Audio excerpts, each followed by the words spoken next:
अनुलोमेन वलिनम प्रतिलोमेन दुर्जनम आत्मतुल्य वलम शत्रु विनियन वलेन वा।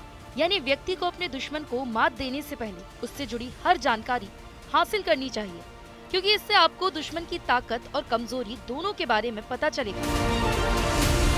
उसी के आधार पर आप दुश्मन को हराने की रणनीति तैयार कर सकते हैं। इजराइल इसी चाणक्य नीति का इस्तेमाल कर रहा है ताकि अपने सबसे बड़े दुश्मन ईरान को हराने की रणनीति तैयार कर सके। लेकिन इजराइल की इस नीति के चलते भारत से दोस्ती खतरे में पड़ सकती है। दरअसल खबर आई है कि इजराइल तुर्की के मित्र अजरबैजान को हथियारों से पाट रहा है। तुर्की और अजरबैजान दोनों ही भारत के दुश्मन पाकिस्तान के करीबी हैं। ऐसे में अब ये समीकरण भारत और इजराइल के बीच में तनाव पैदा कर सकता है, क्योंकि भारत और इजराइल दो ऐसे देश जो पिछले कई दशकों से साथ हैं। दोनों के बीच दोस्ती ऐसी है कि दोनों ही एक दूसरे की मदद के लिए हमेशा तैयार रहते हैं। अब आपको बताते हैं कि इजराइल क्यों कर रहा है अजरबैजान को हथियार सप्लाई, और क्या है इसका ईरान से कनेक्शन। इजराइल के अखबार हारेट्स की एक रिपोर्ट के मुताबिक इजराइल के हवाई ठिकानों से कई कार्गो फ्लाइट्स बाकू के लिए रवाना हुई हैं। बाकू अजरबैजान की राजधानी है। ये बात भी दिलचस्प है कि जहां अजरबैजान के पास इजरायली हथियारों की जानकारी सामने आई है, तो वहीं इसके दुश्मन अर्मीनिया को भारत ने अपना सबसे ताकतवर मिसाइल डिफेंस सिस्टम पिनाका से लैस करने का मन बनाया है।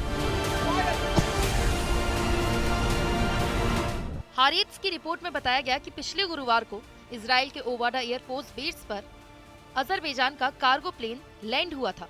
ये एयरफोर्स बेस इजराइल के नॉर्थ में एलियात में है। 2 घंटे तक यहाँ रहने के बाद ये प्लेन टेक ऑफ कर गया। सेंट्रल इजराइल सेंट्रल तुर्की से होता हुआ ये प्लेन राजधानी बाकू में लैंड कर गया।